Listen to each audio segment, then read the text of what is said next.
देख सकते हो गाइस, तो ज्वाइन इंडियन आर्मी पे आ गया मैंने वेबसाइट पे।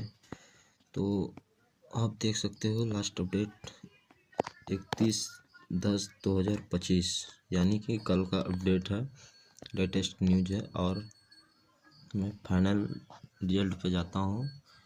फाइनल रिजल्ट पे जाने के बाद देख सकते हो गाइस, तो हमारा पेज खुल चुका है। आप लोग पिछले वीडियो में देखे होंगे कल का, तो 112 पेज था, तो आज 101 पेज हो गया है। इसका मतलब यहाँ से हट रहा है। अब रिजल्ट आने का चांस ज़्यादा है, आप लोग टेंशन मत लें। तो ऑल द बेस्ट, खुश रहिए। चैनल को सब्सक्राइब कीजिए मेरे, और ज़्यादा से ज़्यादा शेयर कीजिए। आप लोग के लिए लेटेस्ट न्यूज़ लाने के लिए फ्यूचर फौजी तैयार है।